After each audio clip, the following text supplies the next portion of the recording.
For decades, the crime of rape has been known as the easiest criminal accusation to make by the alleged victim and the hardest to disprove by the defendant. In the 1960s, the victims of this brutal crime were able to take advantage of significant changes in the law that made it easier to obtain convictions and justice. Unfortunately, these changes also made it easier for those who were falsely accused of rape to be convicted as well. Adding to the defendant's difficulty is the controversial rape trauma syndrome, a psychological theory that has been rejected by behavioral scientists. Unfortunately, this idea is still being used by prosecutors and junk science witnesses as so-called evidence in cases against the defendant accused of the crime of rape.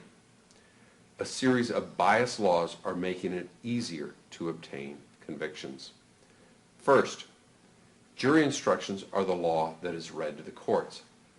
Courts have known that rape is the easiest allegation to make, but one that is hard to disprove.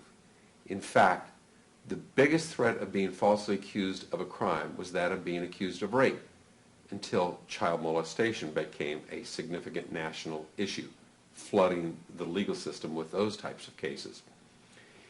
It is now the most likely false allegations. Courts perceived the potential threat of false allegations of rape and fashioned jury instructions to inform members of the jury that such allegations were easy to be made but difficult to disprove. Today, in most states, this jury instruction is no longer allowed to be given as a result of changes in the law. Changes that also mandate giving a very different set of jury instructions. In many states, the judge now informs the jury that 1, an allegation of rape does not require any evidence of corroboration. 2, there is no requirement for medical evidence. 3, there is no requirement for DNA evidence. 4, there is no requirement for a second witness. In short, the only requirement for a conviction is the bare allegation made by a complainant. Even the manner in which the jury is selected is tainted with this attitude that evidence doesn't matter. In many states, prosecutors can demand that during jury selection, each prospective juror must agree that he would not require corroboration of a crime. If the juror disagrees with this demand, he or she can be excused for cause. We then have the rape shield laws.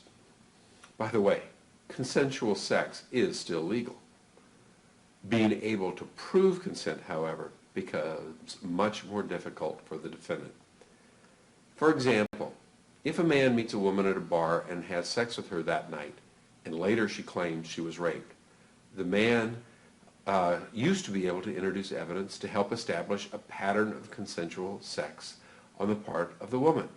That might be the testimony by witnesses that a woman routinely came to the bar every night, engaged a man's companionship, and went home and had sexual relationships with him. Such evidence is relevant to show the sex on the night in question is consensual, but now it's not admissible. Victims' rights advocates were rightly concerned with the legal strategies that put the victim's personal life on trial. Unfortunately, highly relevant evidence that could have protected an innocent defendant is no longer allowed because politics has obscured justice and powerful lobbies have helped to pass what is now called the rape shield laws. Under those rape shield laws, a defendant in today's courtroom is forbidden from introducing the prior sexual conduct of the complainant on the issue of consent. Curiously, no one has successfully shown that the evidence of prior sexual conduct is not relevant in determining consent. While the rape shield laws were intended to encourage more women to come forward and testify, it simply has made it easier to falsely accuse and convict an innocent individual. Many states also allow the prosecution to introduce allegations made by other women allegedly assaulted on previous occasions by the defendant to prove that a rape occurred in the current charged offense. It doesn't matter even if those allegations are 30 years old.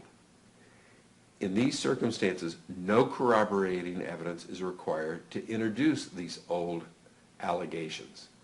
There does not even have to be a conviction, nor does there even have to exist a criminal charge or even a police report. The uncorroborated word of a single individual is sufficient. As you see, many state legislators are creating new victims by keeping out the sexual history of the complainant on the issue of consent, but allowing into evidence remote sexual history or allegations of sexual history of the defendant. This is sheer politics and not based upon relevancy or fair play. This kind of legislation is systematically making it easier to obtain convictions. While those guilty of rape should be convicted, those who are falsely accused should be allowed to defend themselves adequately in court. Now, let's look at rape trauma syndrome. The members of the jury are the triers of fact. They hear the account of the complainant, and if the defendant elects to testify, they hear the testimony of the defendant. This is the classic he said, she said situation in which jury members must decide who is telling the truth.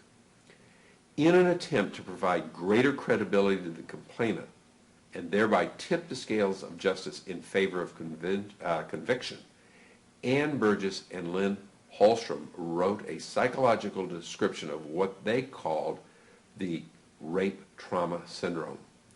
This was written in 1974. A true syndrome is a constellation of symptoms that, when presented by an individual, leads to a diagnosis of an illness. Rape is not an illness. Rape is not a diagnosis. First of all, the rape trauma syndrome is not really a syndrome because no diagnosis can be made from the syndrome. Secondly, there was no scientifically controlled study done by behavioral science professionals that support the theory of rape trauma syndrome. The fact is that this highly questionable theory is not recognized in DSM-IV. DSM-IV is the Diagnostic and Statistical Manual of the American Psychiatric Association, and it is the current group of recognized diagnoses by behavioral science professionals. It includes all the current recognized diagnoses and recognized syndromes.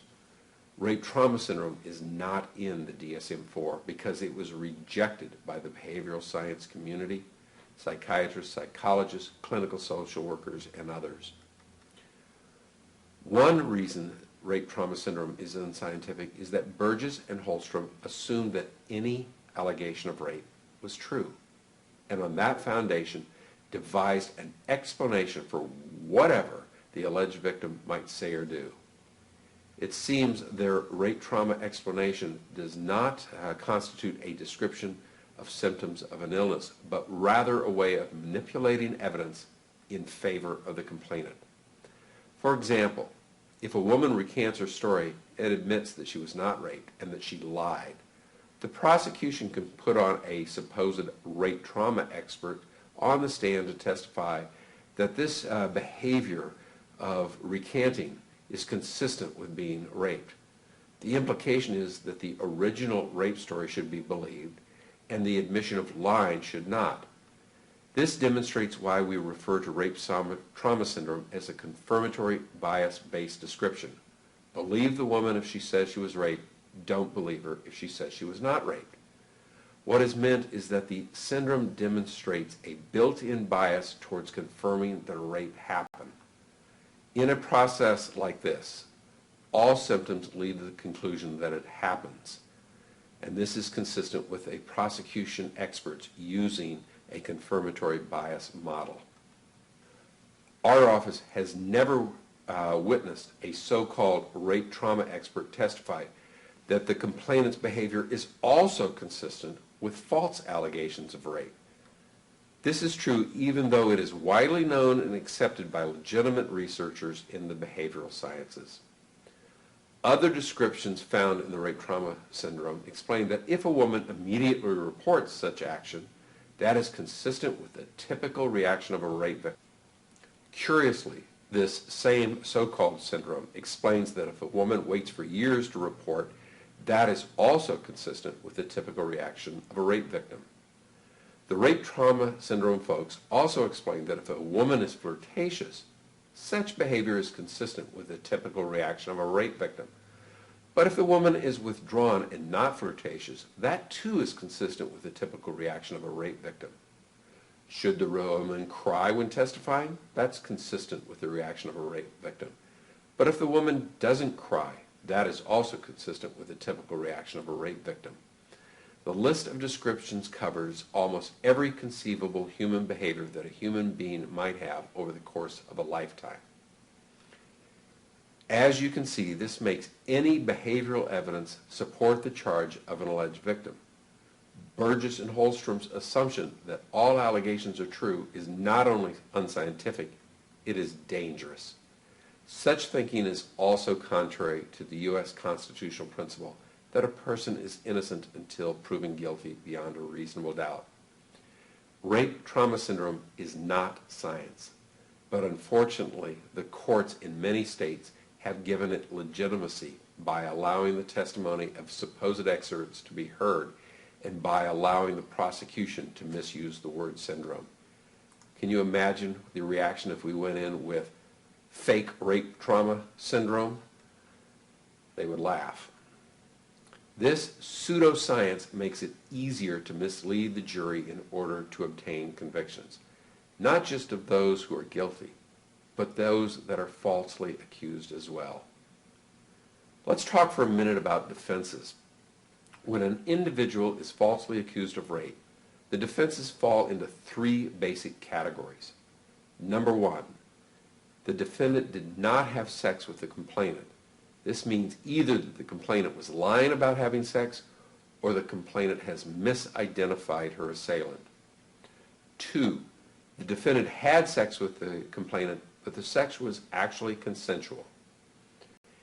And the third defense is that the defendant had sex with the complainant and the defendant had a good faith belief that the complainant consented, whether or not there was actual consent.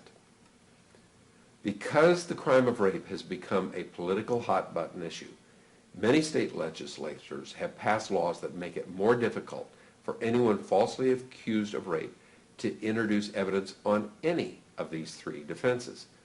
Being concerned with the rights of someone falsely accused of this terrible crime doesn't make politicians popular in the polls. That is why the fate of the falsely accused rests in the trial skills of the defense team to overcome this biased system. What about sentencing? There is only one thing worse than being falsely accused of rape, and that's being falsely convicted of rape. As a convicted rapist, a person falsely convicted faces registration as a sex offender for the rest of his life. In many states, the sentencing laws have become more restrictive and severe. For example, in California, the law used to state that the defendant could be sentenced up to 8 years on one count of rape, with 2 years for each subsequent count. That law was changed to punish the convicted individual with an 8-year sentence for each count, and all counts to be served consecutively. In other words, 2 counts of rape can be punished with 16 years of imprisonment instead of 8 plus 2 years add-on for a total of 10 years.